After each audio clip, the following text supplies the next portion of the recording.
that cup. This side.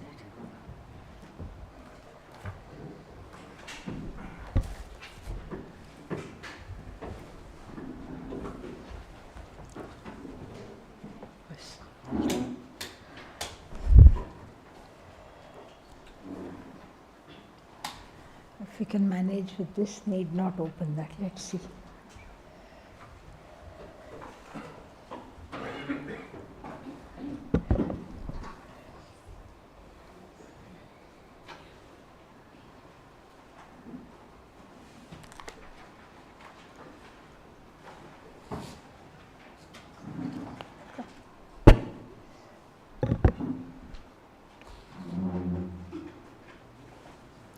There's space for you here.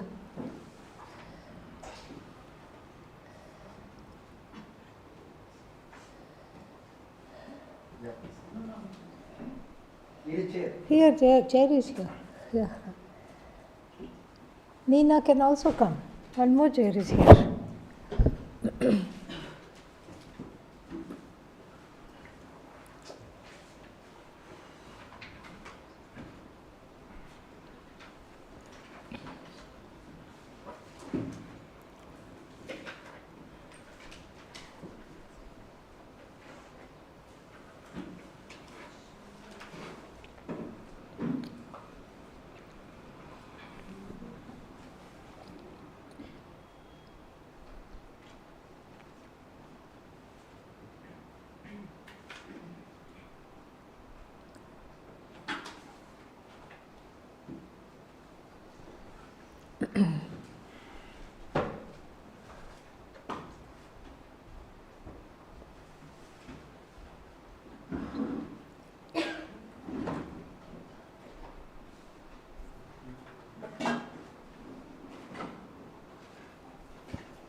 Om Sahana Vavatu Sahanau Bhunaktu Sahaviryam Karavavahai Tejasvinavadhitamastu ma vidvishavahai.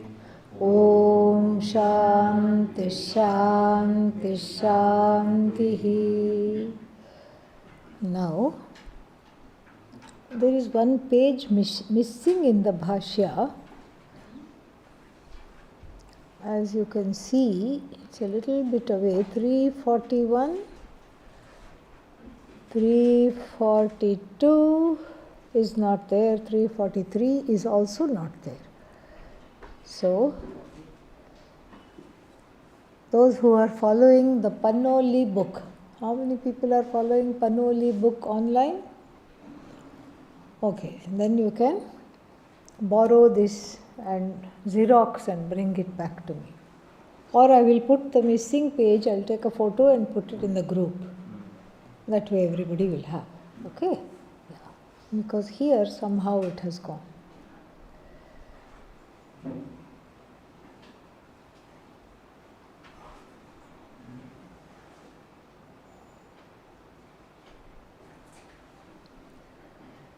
Om Narayanah Paro Vyaktat Andam Avyakta Sambhavam Andasyantastvime Lokaha Saptadvipa Chamedini. We chant from the beginning of the 6th chapter.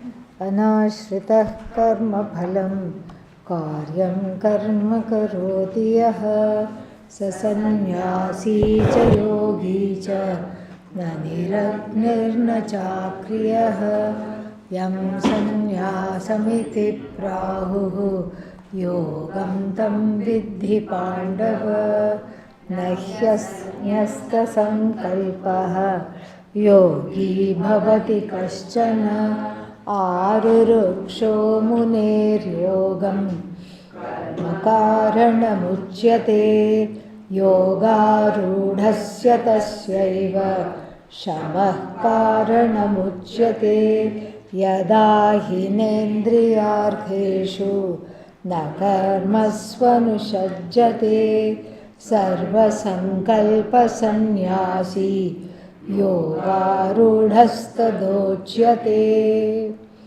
Okay, so the third verse makes a lot, the third shloka in the 6th chapter makes a lot of sense after the background we have had.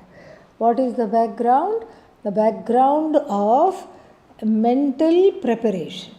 And here the mental preparation is talked about as antaranga sadhana or dhyana yoga. Although in our tradition we split dhyana into dhyana and nididhyasana, for Adi Shankara, and perhaps in his time that separation was not quite there. If you were doing dhyana, you were already what? Grihastha. We have to understand that. Because the grihastha is entitled to what? Various upasanas. If you are a sannyasi, gaining knowledge or already having the knowledge, what kind of dhyana would you do? Nididhyasana. So, therefore, yoga rudha, the one who has already attained the yoga, like ashwarudha, the one who is already mounted the horse, does not need a step ladder. Why? Because the leg muscles were strong enough to just mount the horse, to jump and sit on the horse. So therefore, for the one who is not strong enough to directly sit on the horse, what do you need? You need a step stool, a little step ladder. And that step ladder is dhyana yoga. And that person who is wanting to enter into this is called arurukshuhu. Yogam, yogaha arudham ichuhu, arurukshuhu. And so therefore, this whole thing we have to understand very, very clearly, this distinction.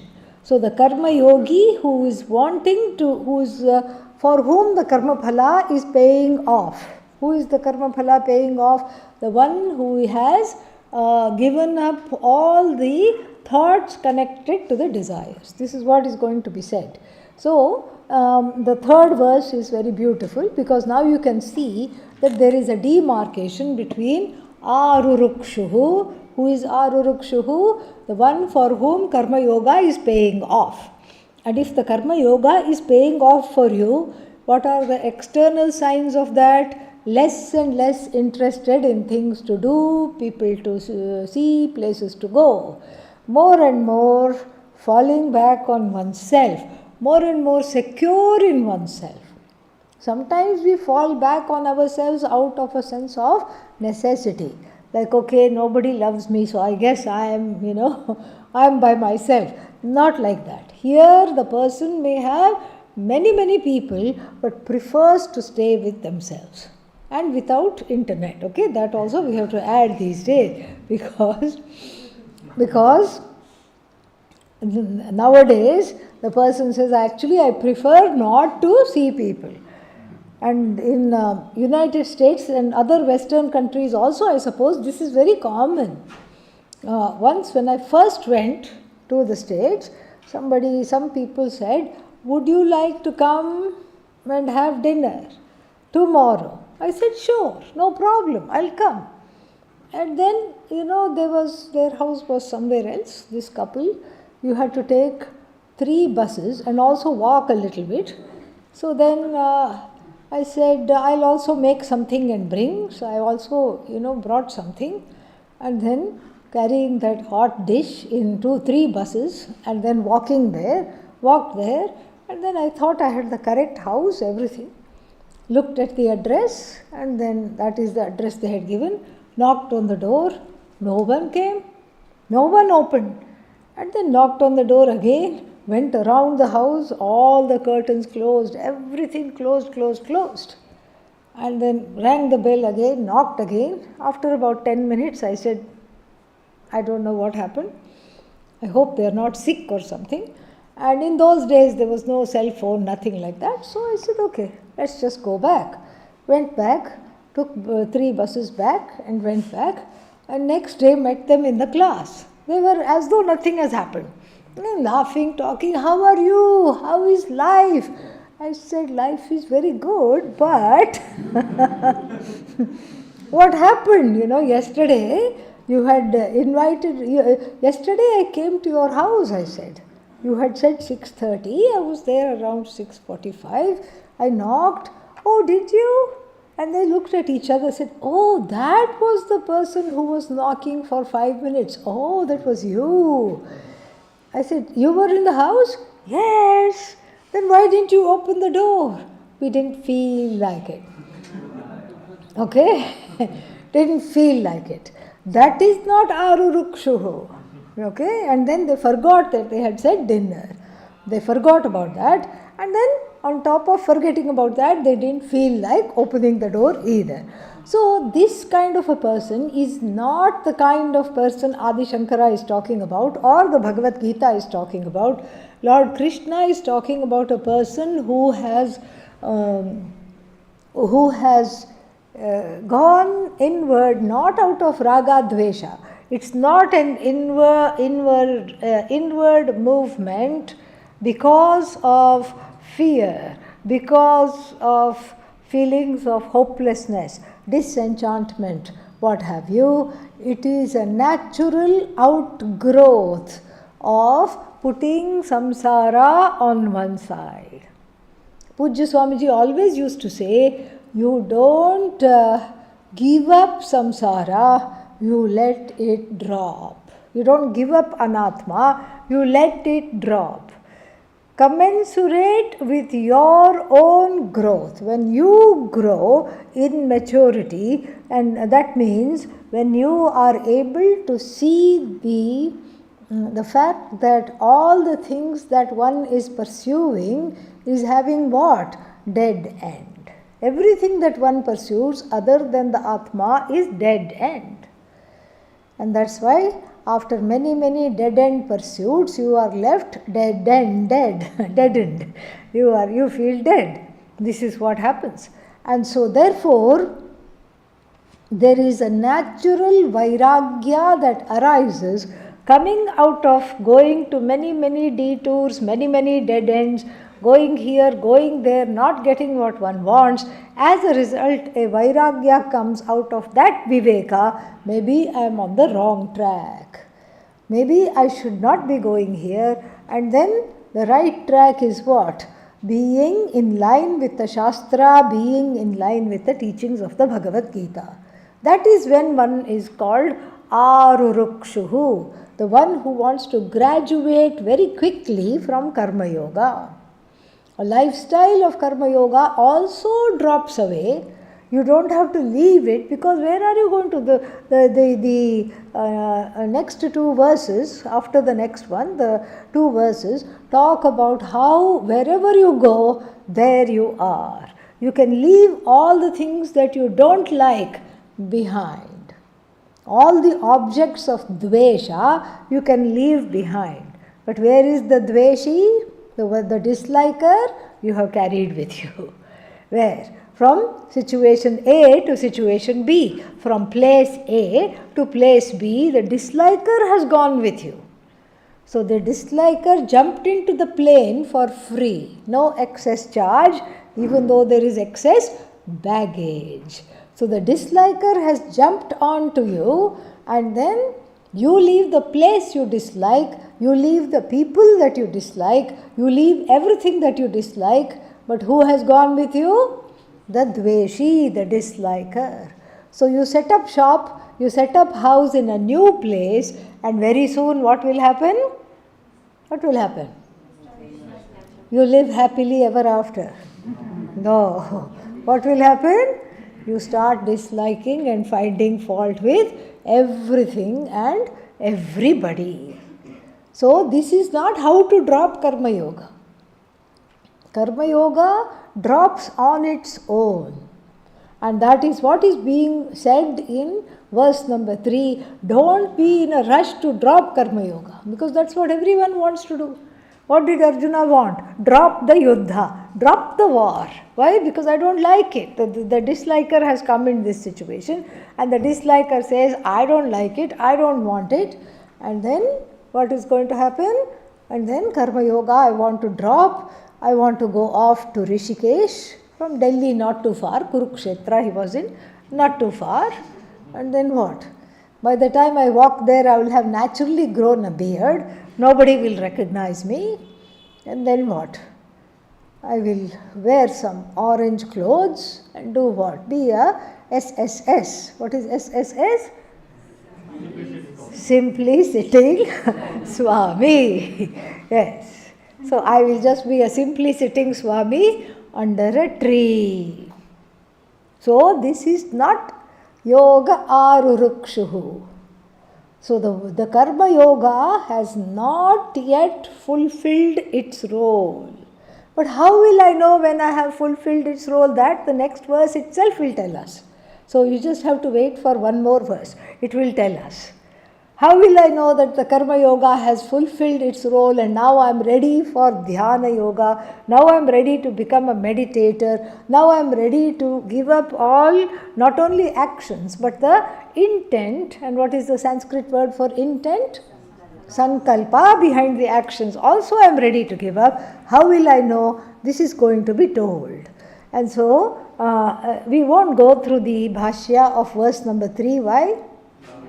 We have already done it, whether you remember it or not. We have done it.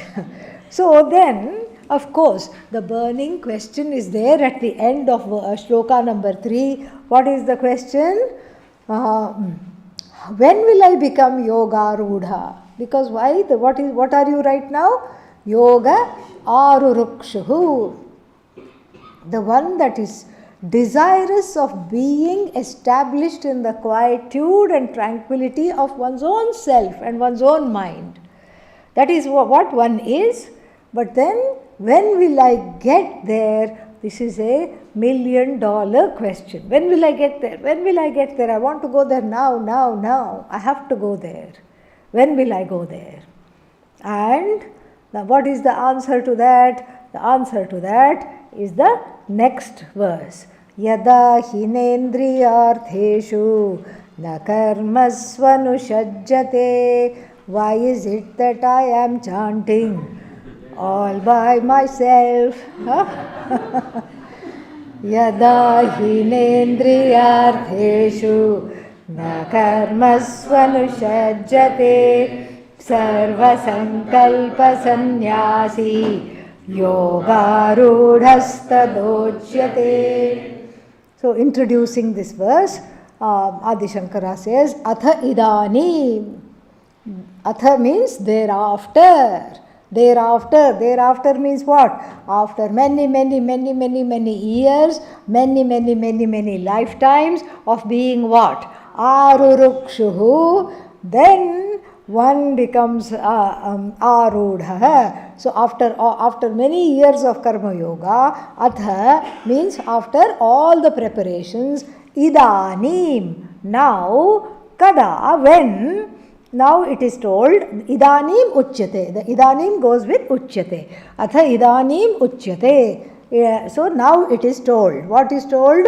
Kada yogarudha bhavati iti. Atha idanim uchyate kada yogarudho bhavati iti.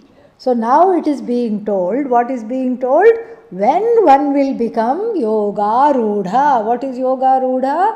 The one who is a jnani. Really speaking, that's what it is. Sannyasi who is a jnani. When will Karma Yoga drop for me? When will all these duties go away? Atha uchyate. So, a very nice verse. Yada he means indeed. Indeed when na indriyartheshu. Let's forget indriyartheshu and the other word. Yada hi na sajjate. When the person is not connected, entangled rather. Na sajjate. Entangled in what? Indriyartheshu. Indriya means what? Sense organs. Yes, I was thinking you don't have any because there was no response. So, indriyas means what? sense organs. Artha means sense objects. Indriya and artha. So, indriyanam arthaha indriyarthaha teshu indriyartheshu. So, na sajjate means does not get entangled in, has no connection of expectancy with what?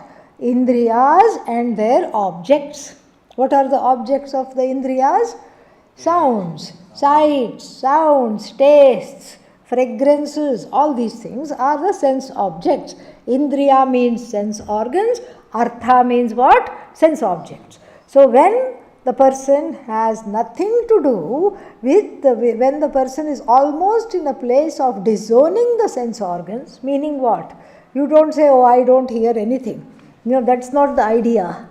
You just say the hearer is, of course, everything is Atma. I am not only the hearer. Hearing is happening. That hearer, that er, the agent noun, trich in Sanskrit, that trich pratyaya is er. In English it is er. Teach, teacher. And then what else? Drink, drinker. Eat, eater. So the word eat, if you want to convert it into an agent noun, you add er. In Sanskrit you add tr. Tr. Kar. So kr plus tr, kartr. It takes guna, so therefore it becomes kartr. Bhuj plus tr, bhoktr. And then what else? Man plus tr, mantra. So karta, bhokta, manta, prama plus tr, pramatra. Do you understand now? Er, agent noun. And so here that agency is not there. I hear, yes, but I am not just the hearer. Why? Because I am Atma. Atma is what? Hearer, seer, thinker, all of them, but at the same time not any one in particular. And so all of them are me, therefore I can't just be any one of them. So then what happens? These indriyas are there. Yes, I can't say I don't hear. Sound is taking place. There is, somebody is talking, walking on the Ganga. Somebody else is, doing some construction somewhere. Something else is going on. I'm hearing all that. But there is not an entanglement in the objects that are heard. Oh, where is that music? Oh, such a nice song. I have not heard this song in a long time. Old Hindi film song. I have to go. Where is that source of the song? And then you go into the cul-de-sacs of Rishikesh and get lost there. Yes, then you have to call the ashram, come and get me. I don't know where I am. And my phone is dying. That's what you'll have to do. There are many, many cul-de-sacs. And how did you get lost? All for a Hindi film song. Like this. And the nose can also lead you. Samosas, somewhere. Let's see. And you find the plate of samosas also, but alas, they are part of somebody else's party, not for you. And so like this, just out of a sense of kutuhala. What is kutuhala? A curiosity. And we know the expression, curiosity killed the cat. Yeah. Cat can afford to die because it has 8 more lives, okay? Doesn't matter, it will come back. Yeah, so, but here that's just an expression because cats are very curious creatures. And then they come into grief because of their curiosity. Human beings are no different. Even though we call the cat curious, we are curiouser than the cats. Everything we want to know. Who is there? What's happening? Okay. Like this. Sometimes, Swami Sakshatji sits there in his meeting room. people come in, and I'm there talking something, some other people are also there, so I think somebody wants to ask something. So that's why they are there. They just come in, look, oh, you're all here, you're talking, okay, and then they go out. So many times it has happened. Just to see what's happening, you know. So this is how the human being is. So there is a sangha. From, Saj, Sangha. There is a Sangha, and what is that Sangha? The Sangha means involvement in the hearing, and involvement in the objects of hearing, involvement in also the status of hearer, seer, thinker, etc. There is a lot of ownership there, and that ownership makes one a limited jiva. Why? Because I am only so much and I can't be anything more. How can I be Brahman, which is everything? If I am just my own ears, I have ownership for my own ears, my own eyes. How can I be the sound that is in the Jagat? How can I be the ear of the ear? How can I be that which is Param Brahma, because of which the ear is? How can I be that? That is not possible, because the whole energy, life after life after life, goes in just this Indriya and Indriyartha connection. Indriya and Indriya Vishaya occupy the whole life. And that's why one is curious, because what's happening there? What's happening here? Who is eating this? Oh, would you like some? No, I'm allergic. Then why are you asking? No, just wanted to find out what everybody is eating. That's all it is. And so, like this, one comes to grief, or rather one is already in grief, one is firmly entangled in samsara. This is what it is. It's like you think it's very harmless, because it's my favorite Hindi movie song, and I am going into the, what are they called, gullies, cul-de-sacs, the little streets in Rishikesh, to find out where it is coming from. Such a harmless act. If I find it, well and good. If I don't find it, too bad, I'll just come back. Not so easy. It's like, as I have always said, it's like a kitten playing with a ball of wool. Kitten is the size of the ball of wool, first of all. And then both are furry. And the kitten looks at the ball of wool and starts to go like this, like this. The ball of wool unravels. And then what? You think it's cute, you watch it for some time, and then you go to the next room. Help me, save me, meow. Yes. It cries, it howls. What happened? You were playing so nicely. When you come back, what has happened? Kitten has attained oneness with the ball of wool. Where is the ball of wool? Where is the kitten? You can't find out. They have become what? One. They have become one. And why?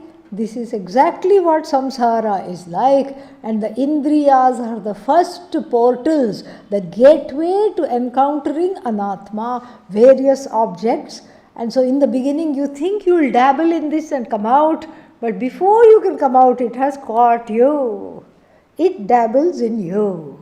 And everything becomes a long process of unnecessary and long explanation.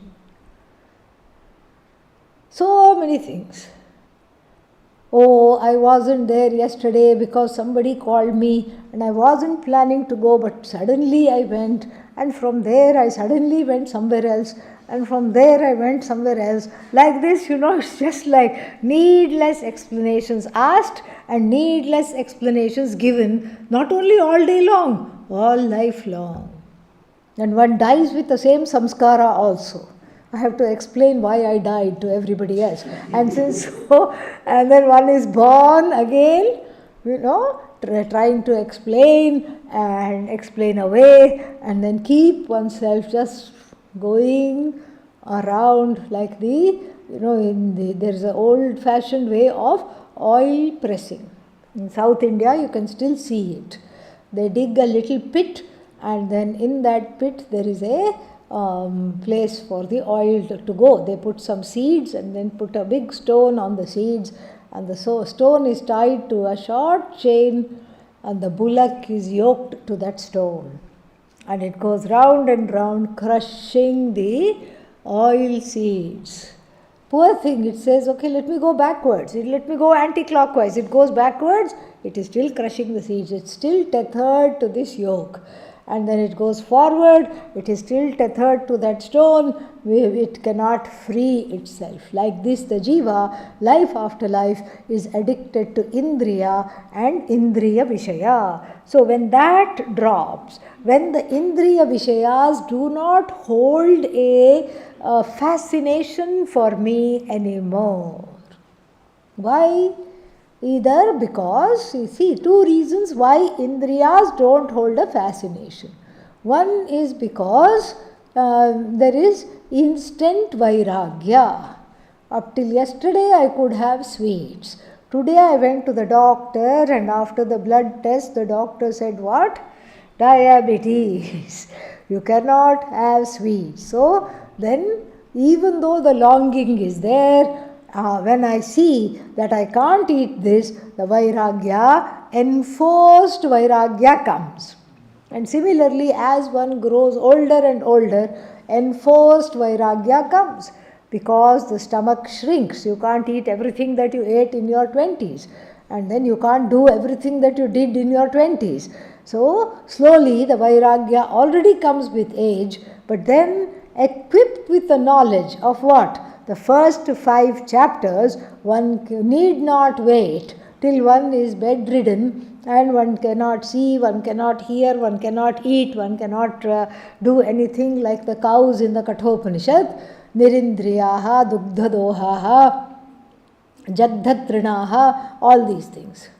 And so, like this, pitodakaha, all these kinds of cows which were totally useless. Why they were living? Only Bhagavan knew. They could neither eat, nor drink, nor reproduce, but they were still alive. Bhagavan must have had some plan for them. So likewise, here also there is if you wait till old age to gain this knowledge or even to gain this understanding, that may never happen. We don't know in what form we will be. We don't know if we will be in this form with this kind of a mind. We don't know. We don't know if we will be able to talk. We don't know. We don't know if we will be able to eat. We don't know. We don't know if we will be able to walk around. That also we don't know. What we know and what we have is right here, right now. That viveka is there, and then that viveka, the discrimination between what I want and what I don't want, what is eternal, nitya, and what is time bound, and what do I choose? The eternal, of course. And when I choose the eternal, then all this, when I choose Brahman, nitya, then all my life's choices are there to bring about that nitya alone. That is why it is there. And so therefore, I have to become much more alert. And if I want to be a yoga rudha, then I can help myself by distancing the objects from the consumer. Distancing it a little bit. And that distance is the distance of viveka. It is a distance of sadhana also, but it is a distance of viveka. So this is indriya and artha. And then na karmasu api anushajjate, is not involved in the karma either. Why? He is going to say prayojana abhavat. What is the use of karma when I don't want what? I don't want karma phala. I don't want the results of action. Because, why do I not want the results of action? Because they are finite. What do I want? The infinite as myself. So therefore the karma doesn't interest me, and the sense objects to enjoy don't interest me, because I know that the enjoyer is time bound. Enjoyments are time bound. Objects of enjoyment are also what? Time bound. And so I don't entangle myself in them like the kitten who thinks I'll just play with this. And then what happens? The ball of wool is playing with the kitten, not the other way round. And so here also, I think this is a harmless hobby. Let me just indulge in it. And then very soon what happens? It becomes an addiction. So, yada hi na indriyartheshu na karmasu anusajjate. When the person is not involved, entangled with sensory objects or to the actions, whatever actions there are, laukika, laukiko va, vaidiko va. So whatever kind of actions, one is not there. And then what else? Sarva sankalpa sannyasi. And as the thoughts come in the mind, what do you do with the thoughts? Let them go. As the thoughts arise, let them go. Because this is what the jnani does. Prajahati yada kaman sarvan manorathan. So what does the jnani do? Prajahati. The jnani gives up. What does the jnani give up? Kaman. Manogatan kaman. In fact, it cannot even be called kama because it is what? In the mind yet to become a full-fledged desire. It's just in the mind in the form of a sankalpa, a fancy, a small burgeoning thought, a thought that is still in the embryonic stage. Its birth has not yet taken place. It is in the garbha of the mind.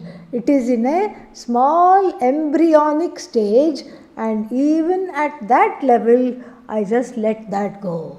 I let that go. How do I let that go? I let that go by focusing on the truth of the thinker. What is the truth of the thinker? Brahman.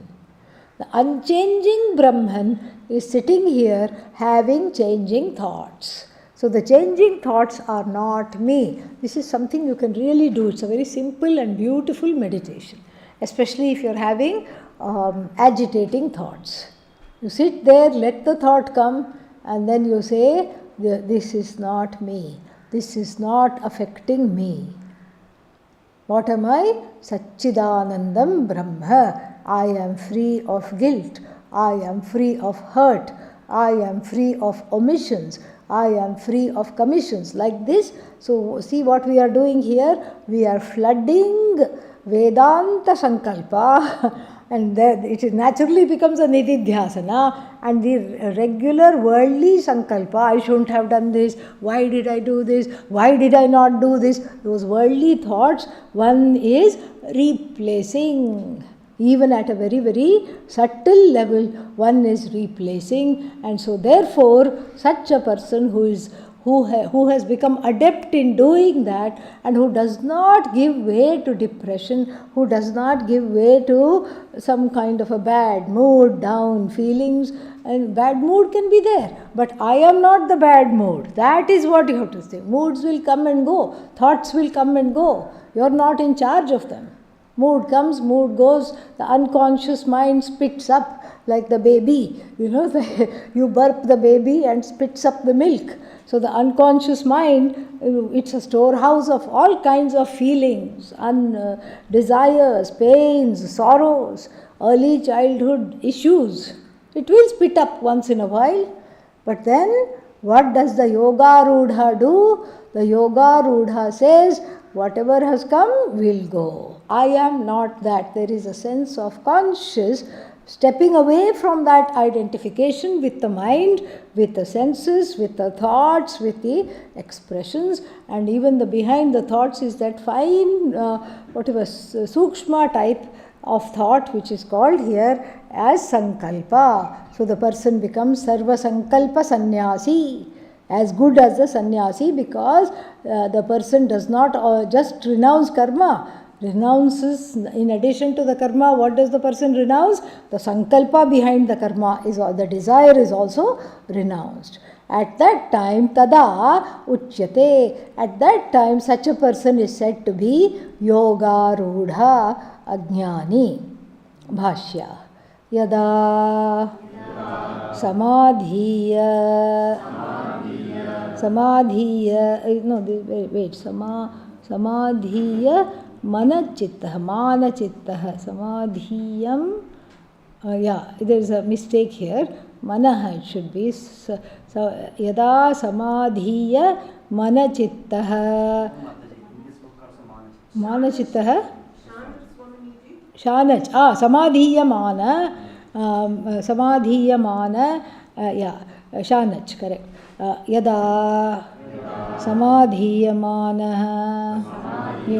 chittah yogi hi indriyartheshu indriyanam arthaha shabdadayah teshu indriyartheshu karmasu cha nitya naimittika kamya pratisiddheshu prayojana abhava buddhya. We'll see the rest later. Samadhiyamana chittaha. So the one who is who has a calm mind.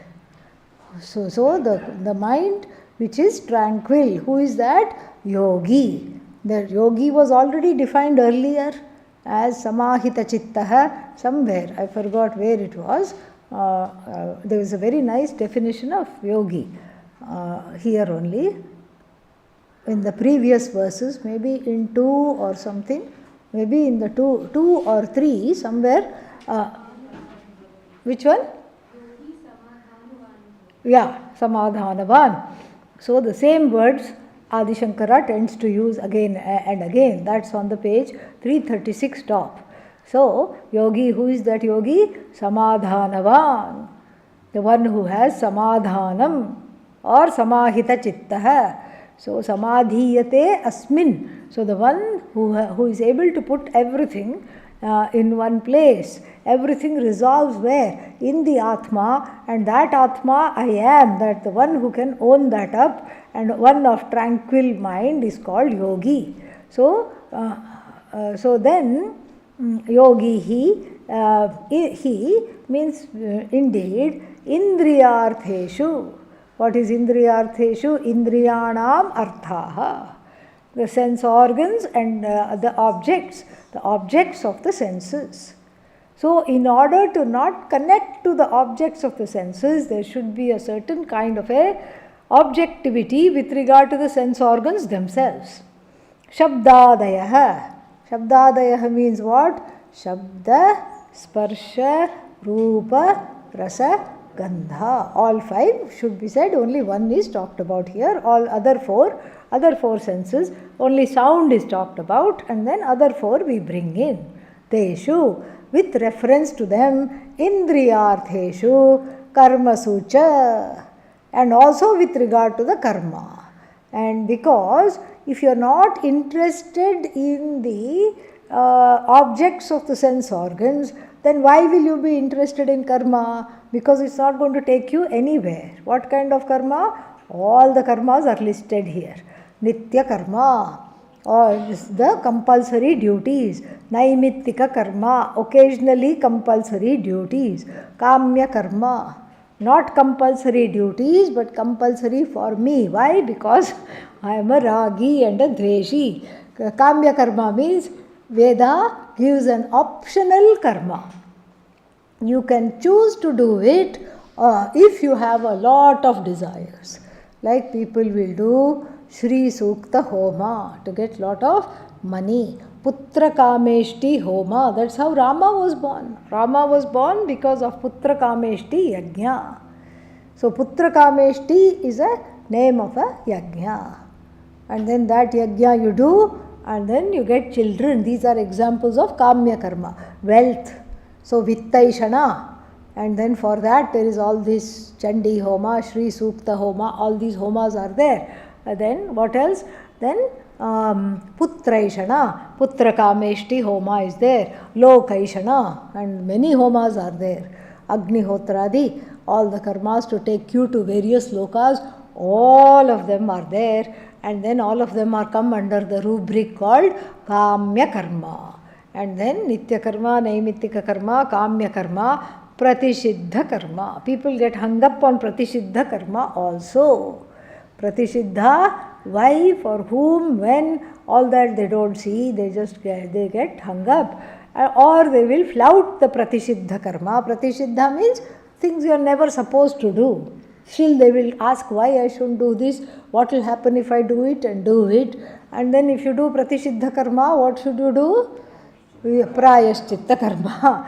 That is the other kind of karma, Prayashchitta, atonement. So, with regard to all these karmas, there should be a separation.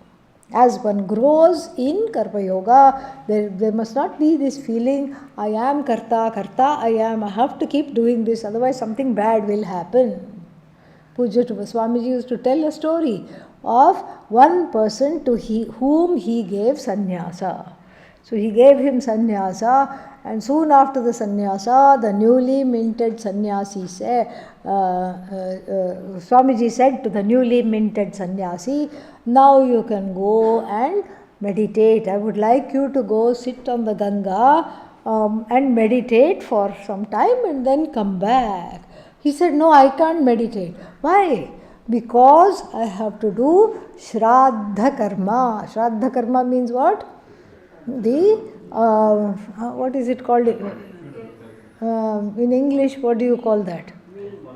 Yeah, ancestral rites for my departed parents. I have been doing, they departed, one departed 25 years ago, another departed 27 years ago, and I have been doing ancestral rites for the last 27 years, and I can't stop now. What is the sannyasa for? Stopping all rites. Right? No, wrong. According to this sannyasi.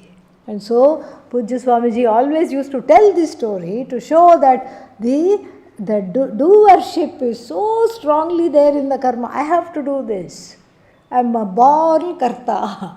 Are you karta when you sleep? No. But still, as soon as I wake up, I am a karta. Who cares about the sleeping state? And I have to keep doing. And for those who are thinking, oh, how noble, what is wrong if he wanted to do ancestral rites for his parents? That's not the issue. Then if you want to do ancestral rites for your parents, it's a wonderful thing to do. Please do not take sannyasa. That is the idea. So sannyasa means what? In fact, there is a whole ancestor rituals before sannyasa. You do 3 days of ancestor rituals. You invoke the ancestors, you ask for their blessings, and you also tell them, this is the last time I am offering you tarpanam.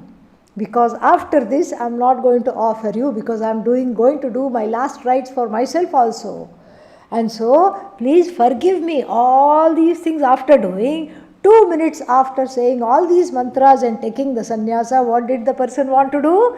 Ancestral rites. So this shows how even after a long exposure to Vedanta and taking sannyasa also, this kartritva buddhi, the feeling that I am a doer, does not drop. And so therefore, Adi Shankara, out of an abundance of caution, lists all kinds of karma and drops. The person who is able to drop. Why? Prayojana abhava buddhya. The buddhi knows that this is empty for me. This has no prayojanam for me at all. This is vairagya. It's like a bald man walking through the shampoo section of the supermarket. Yeah, great vairagya. Hair gel. Aham brahmasmi. Aham baldosmi. Yes. So, hair conditioner. No this thing, no this thing. Making curly hair straight. No, I'm not interested in that at all. making straight hair curly on this side, because people, have all kinds of things. Making straight hair curly, no thank you. Making curly hair straight, no thank you. Changing the color of the hair to green or whatever to confuse the people. Bright hot pink. Sometimes people have, bright hot pink hair. And then they'll come and sit in Gita class also. And so, then, it has all these have happened to me. That's why I can narrate them. So, one young man was there when I was teaching in the States, and every week, this was a weekly Gita class, every week new neon colored hair, new. So, by the time we got used to him, every week or 2 weeks, by the time I got used to him, okay, pink hair boy sitting this side, then suddenly he would be now green hair young man sitting on that side. And then after that he would be purple hair young fellow sitting way in the back. Or he would be like a bright red, orangish red haired fellow sitting right in front of me. And so like this, this kind of a vyabhichara, this kind of a getting caught up in everything is not there. So the bald man going through the shampoo aisle is a total jnani. Why? Because no hair and nothing needed. Why? Prayojana abhava buddhya. No prayojana. No prayojana at all. You give the fellow for a birthday present, you give a bald fellow a shampoo kit. What is the use? No use. So, the prayojana is also not there. So, the thought of the karma will also not come. Just like the bald person is not sitting here thinking, shall I buy lavender flavored shampoo or shall I buy jasmine scented shampoo? The person is not sitting and thinking because both of them are equally useless. So, like this, for whom all the aisles of the supermarket become equally useless mentally, that is na anushajjate, does not get entangled in it. Anushanga means connection. Anushankam kartavyata buddhim na karoti. This I have to do, this buddhi is not there with regard to either the injunctions and prohibitions or with regard to sensory objects. That person is called what? Sarva Sankalpa Sannyasi, who is going to be defined now. Sarvan Sankalpan Iha Mutrartha Kamahetun Sanyasitum Sheelam Asya Asti Iti Asya Iti Sarva Sankalpa Sannyasi. Yeah. So, Sannyasi, Sannyasin. Okay. Sannyasin. And it is Nini. Nini Pratyaya. Tachilye Nini. One this thing sutra will come. Tachilye means the word Sheela. Sheela here means the capacity. The capacity for that is there. The ability, the prowess. Prowess is a better word than capacity. The prowess is there. The successful capacity is there. So that is when the Nini Pratyaya is used. And so here he says, Sarva Sankalpan, all the thoughts, all the desires, even as they arise in the mind, all the decisions, all the intentions. And what are those intentions? Ihartha, Amutrartha. So all the thoughts which are what? To be achieved here. Iha Amutrartha. Iha means to be fulfilled here. Asmin Janmani. Iha. Janmantareva Amutrartha. In other births. or in between two births, like afterlife, etc. Kama hetun, the cause of all the desires. Sanyasitum. Sanyasitum means the one who is capable of throwing away, discarding, giving up. The one who has the prowess in giving up this is called Sarva Sankalpa Sannyasi. Beautiful derivation by Adi Shankara. And then such a sannyasi, who is this sannyasi? The one who from the thoughts to the actions has given everything up. And what are the thoughts? The thoughts of wanting things here and the thoughts of wanting things in the hereafter. All of them are given up, and then that is called Sarva Sankalpa Sannyasi. What is Yogarudha? Prapta Yogaha iti etat. Prapta Yogaha means what? The one who has already gained the yoga. Already gained the yoga. That is what is called Prapta Yogaha ityetat. Tatha. So, iti etat. Tatha tasmin kale uchyate.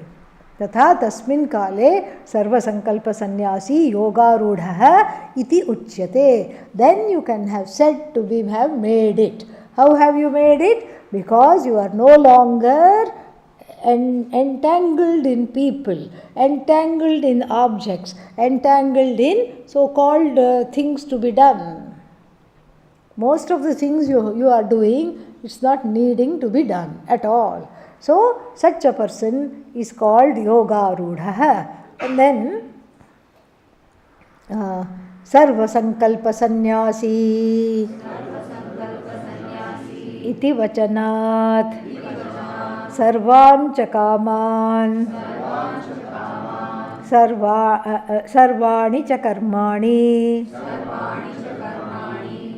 sanyased ityartha.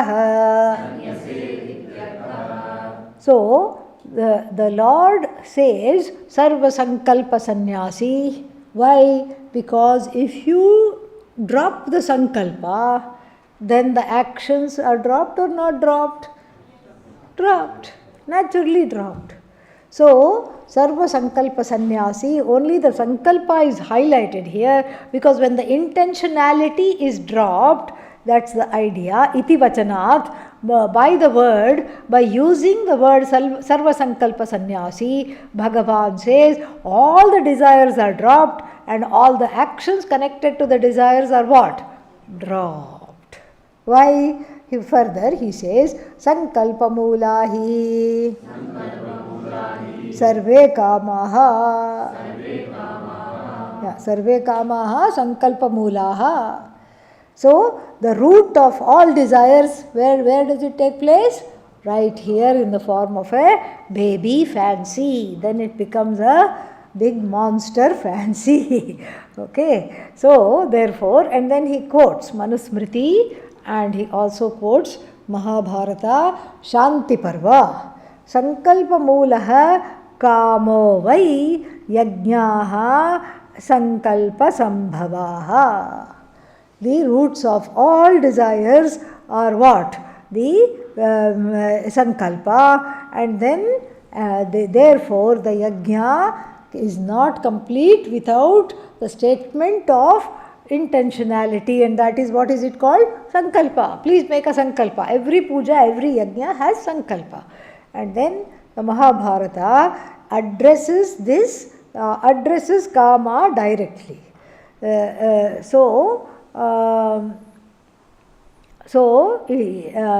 Mahabharata verse says, Kamam janami te moolam sankalpatvam hi jayase.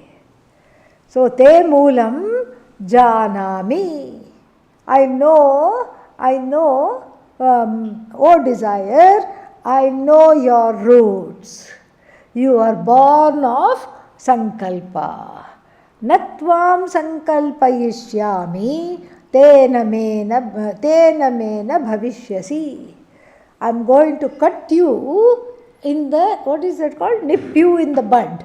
Cut you at the root. And so if I cut the root, the Kama will not grow. So if I if I just stop it at the level of the sankalpa, it will not become what? It will not become a kama at all. So then further he says, sarva kama parityage cha sarva karma sannyasah siddho bhavati. Yeah. So when kama parityaga takes place, karma parityaga also takes place. Parityaga means what? Giving up. So when you give up the kama itself, then the action is useless. So the action and the desire are connected, and then where do I attack this?